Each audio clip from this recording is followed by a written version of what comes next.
करिए तो आपको क्या करना है, आपको प्ले स्टोर से इंस्टॉल करना है। इसी तरह प्रोग्रामिंग लैंग्वेजेस के अंदर भी हमारे पास एक प्ले स्टोर तो नहीं आप कह सकते, हम उसे कहते हैं कि आपके पास डिफरेंट तरह के जो पैकेजेस होते हैं, डिफरेंट तरह के एप्लीकेशन के डिफरेंट तरह के पैकेजेस जो हमें यूज करने हैं वो एक जगह पड़े हुए, जिसे कहते हैं हम नोड पैकेज मैनेजर। वो होता है आपके पास npm। अगर आप गूगल पे सर्च करें npm, तो ये लिखा हुआ है आपके पास npm की फर्स्ट वेबसाइट पर आप चले जाएं।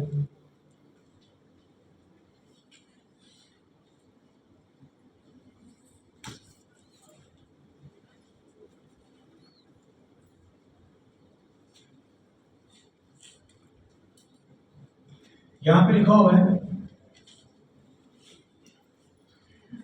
npm is a package manager for the javascript। npm is a package manager for the javascript programming language maintained by npm। npm is the default package manager for the javascript front-end environment node.js। कि जब भी आप node.js को install करते हैं तो by default जो आपके पास npm होता है वो भी क्या हो जाता है, इंस्टॉल हो जाता है। आपको करने की जरूरत नहीं है क्योंकि इसके साथ डिफॉल्ट है आपके पास npm का पैकेज मैनेजर। अब आपने पैकेज मैनेजर की क्या सेंस है कि पैकेज मैनेजर के अंदर दुनिया जहाँ के जितने भी डेवलपर्स हैं सब ने कोई ना कोई काम किया हुआ है और उसमें क्या किया हुआ है, पब्लिश किया हुआ है। जिसमें प्ले स्टोर के अंदर एप्लीकेशंस आती हैं जो आपको चाहिए होती है, आप उसे इंस्टॉल करते हैं और आप उसे यूज करते हैं। इसी तरह npm के अंदर भी डिफरेंट डेवलपर्स, हमारे तरह के डेवलपर्स होते हैं जिन्होंने कोई ना कोई पैकेजेस बनाए हुए हैं किसी न किसी स्पेसिफिक काम करने के लिए। अब अगर एक मोबाइल एप्लीकेशन है वो इमेजेस को एडिट करने के लिए क्या वो गेम प्ले कर सकती है? डेफिनेटली, क्योंकि उसका जो पर्पस है वो क्या है, सिर्फ कोई इमेजेस को एडिट करने के लिए। और एक एप्लीकेशन जो सिर्फ गेम है, क्या वो इमेजेस को ऐड कर सकती है? नहीं, क्योंकि उसका जो पर्पस है वो सिर्फ क्या है, गेम को प्ले करने के लिए। इसी तरह npm के ऊपर भी आपको हजारों पैकेजेस मिलेंगे। जिस तरह आपको प्ले स्टोर के अंदर हजारों एप्लीकेशन, आपको हर एप्लीकेशन का नहीं पता होता, जो आपको चाहिए होती है आप वही यूज करते हैं जो कॉमन यूज पे होते हैं, लेकिन उसमें काफी ज्यादा एप्लीकेशन जो है वो पब्लिश होती रहती हैं। इसी तरह npm के अंदर भी हमारे पास डिफरेंट पैकेजेस होते हैं, लाइब्रेरीज होती हैं जो हमें अपनी रिक्वायरमेंट के मुताबिक जो चीज़ चाहिए होती है हम इंस्टॉल कर लेते हैं और जो चीज़ नहीं चाहिए होती हम उसे अनइंस्टॉल यूज नहीं करते होते। तो Node.js के अंदर कोई भी चीज़ अगर आपने इंस्टॉल करनी हो आप करते हैं npm के थ्रू। मोबाइल एप्लीकेशन में क्या होता है कि बेसिकली कोई यूजर इंटरफेस है, तो आपको प्ले स्टोर में जाकर उसमें से क्या कर सकते हैं, इंस्टॉल कर सकते हैं। आप जिनके पास लैपटॉप है अपने लैपटॉप ओपन करें। मैंने आपको बताया था कि Node.js को इंस्टॉल करने के लिए, वेरीफाई करने के लिए आप क्या करते हैं, node स्पेस -p करते हैं। तो आपके पास क्या आ जाता है कि भाई आपके सिस्टम्स के अंदर नोड का कौन सा जो वर्जन हम यूज कर रहे हैं। सबको क्लियर है यहाँ तक? अब आपने वेरीफाई करना है कि भाई आप npm का कौन सा वर्जन यूज कर रहे हैं। उसके लिए आपने लिखना है सिर्फ और सिर्फ npm स्पेस -p।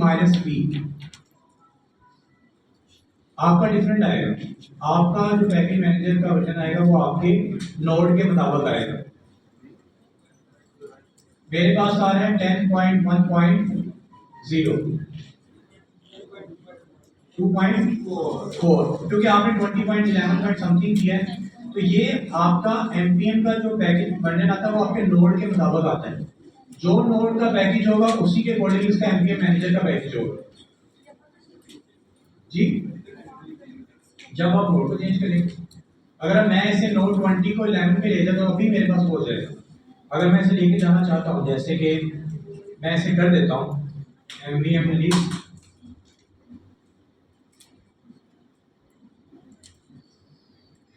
ओके। आप कौन सा यूज कर रहे हैं, 20.11 पॉइंट ये वाला यूज कर रहे हैं ना? मैं ऐसे भी कर देता हूँ।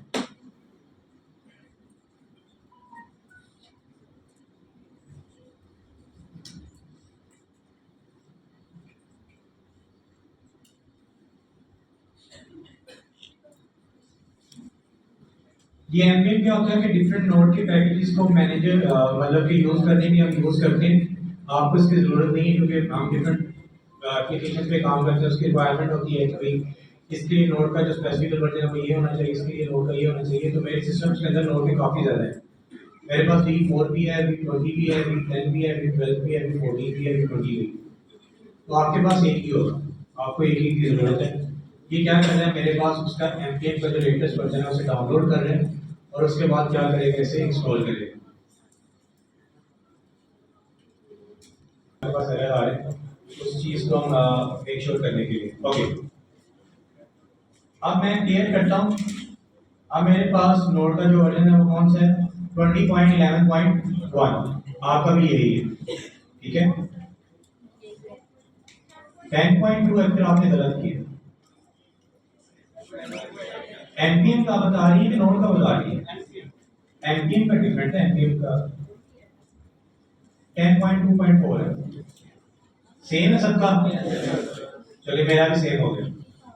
उसके बाद आप लोगों ने क्या करना है, अब हमने यूज करना है टाइपस्क्रिप्ट को। जैसे हमने Node.js को इंस्टॉल कर जावास्क्रिप्ट को रन करने के हमने क्या इंस्टॉल किया, Node.js। अब हमने टाइपस्क्रिप्ट को इंस्टॉल करना है, तो टाइपस्क्रिप्ट इसका सुपरसेट है जावास्क्रिप्ट का, तो डेफिनेटली हमें कहीं ना कहीं को इंस्टॉल करनी पड़ेगी।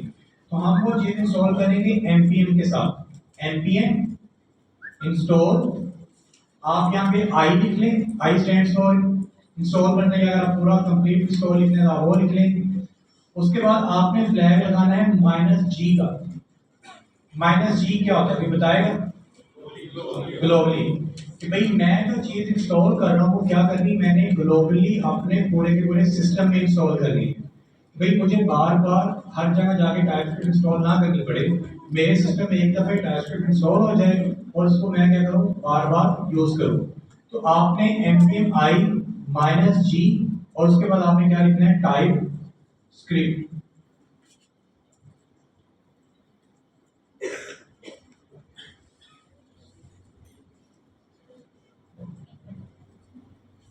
ओके, मैक यूजर कितने हैं यहाँ पे?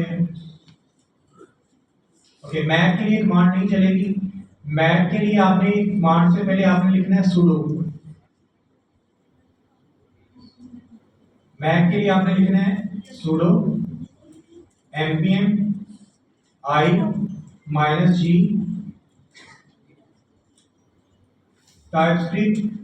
उसके बाद आपने अपने सिस्टम का पासवर्ड देना है, जो कि आपके सिस्टम का पासवर्ड है। मैक, ये सिर्फ मैक के लिए। विंडो यूजर ने सिर्फ npm i -g और टाइपस्क्रिप्ट लिखना है। जिनके पास मैक है उन्होंने सबसे पहले sudo लगाना है, क्योंकि मैक के अंदर आपके पास लिमिटेशन होती है। कोई भी चीज़ अगर आपने ग्लोबली इंस्टॉल करनी हो सिक्योरिटी पॉइंट ऑफ व्यू से, तो आपको एडमिनिस्ट्रेटर राइट्स चाहिए, तो वो सिर्फ मैक में होता है। विंडोज के लिए सिर्फ आपने ये रन करना है, और इस कमांड को रन करने के लिए आपका इंटरनेट का होना लाजमी है। मैंने इसीलिए क्लास में कहा था, जिसके पास इंटरनेट नहीं है ये कमांड रन नहीं होगी। अगर आपके पास किसी दोस्त के पास शेयरिंग में करना है, तो मैंने कहा था क्लास में ये चीज़ आप इंस्टॉल करके लेके आ जाइए, इसके अलावा हमें कुछ नहीं करना इंटरनेट से।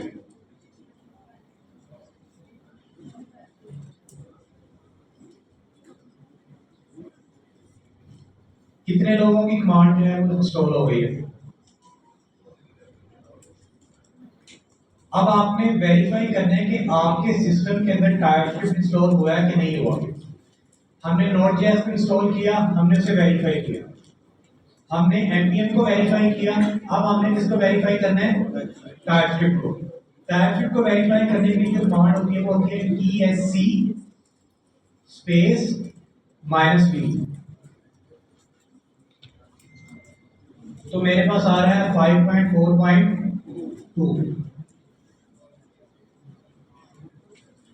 ये टाइपस्क्रिप्ट को वेरीफाई करने की कमांड है। मैं सारी कमांड दोबारा लिख देता हूँ। नोड को वेरीफाई करने के लिए नोड स्पेस -v, npm को वेरीफाई करने के लिए npm स्पेस -v, टाइपस्क्रिप्ट को वेरीफाई करने के लिए tsc स्पेस -v।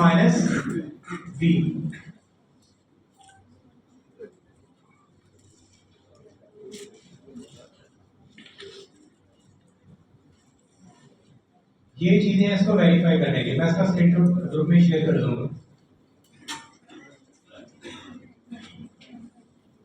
जी, क्या आ रहा है, क्या है आपके पास?